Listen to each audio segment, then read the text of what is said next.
आज पूरा देश 14 अगस्त 1947 के उस भीषण त्रासदी का स्मरण कर रहा है जिसे आदरणीय प्रधानमंत्री जी ने 2021 में विभाजन विभीषिका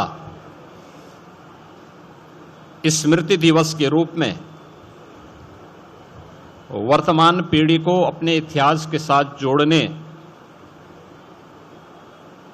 के उद्देश्य से प्रारंभ किया था। हम सब जानते हैं कि सैकड़ों वर्षों की गुलामी की पीड़ा को समाप्त करके जब यह देश 1947 में स्वतंत्र हो रहा था, जिसके लिए अनगिनत बलिदान हुए, अनेक क्रांतिकारियों को फांसी के फंदे पर लटकाया गया,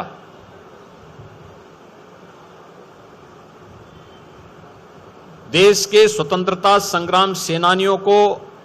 अमानवीय यातनाएं दी गई,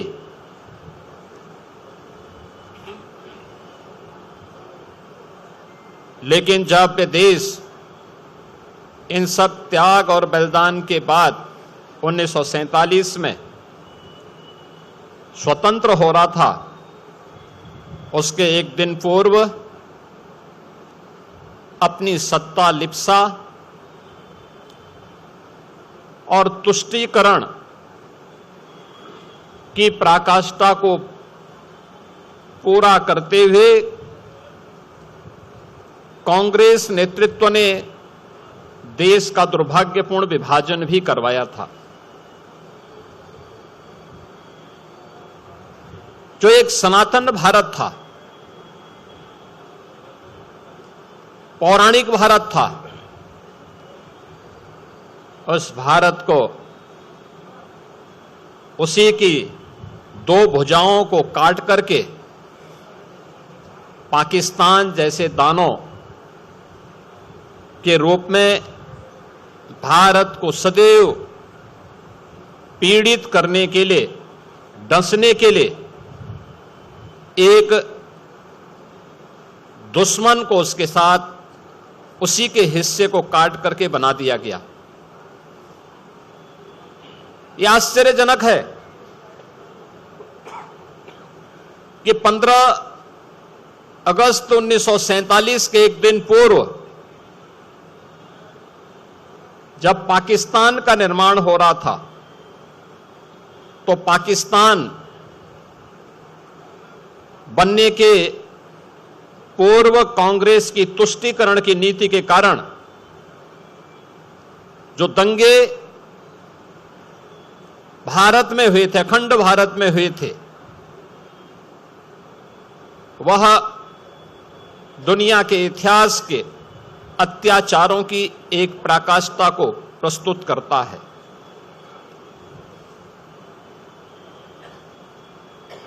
जो पश्चिमी पाकिस्तान था, उस पाकिस्तान में लाहौर हो या कराची, रावलपिंडी हो या मुल्तान, इन सभी क्षेत्रों को हिंदू विहीन बनाने के लिए, सिख विहीन बनाने के लिए,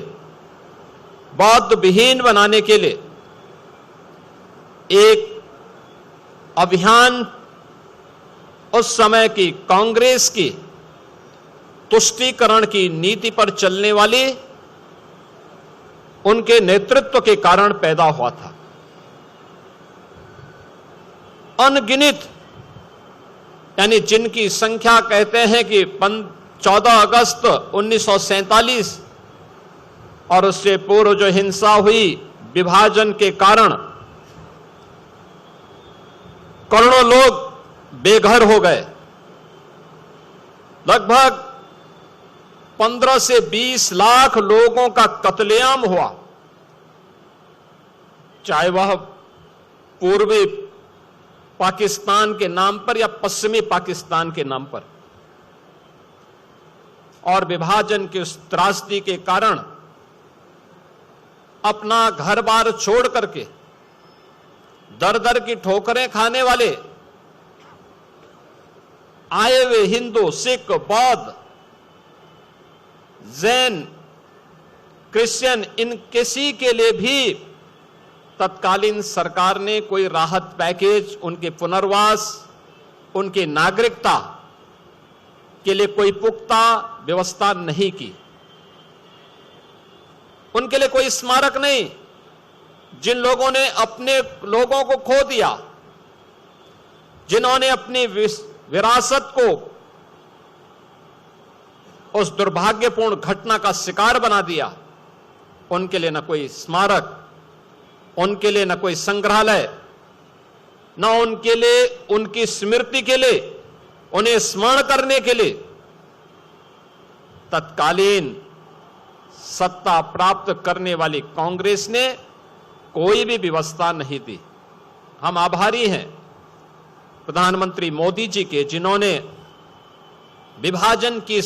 भीषण विभीषिका के शिकार हुए उन लाखों लोगों को, उन लाखों लोगों की स्मृतियों को जीवंत बनाए रखने के लिए 14 अगस्त की तिथि को विभाजन विभीषिका स्मृति दिवस के रूप में आयोजित करने का निर्णय लिया।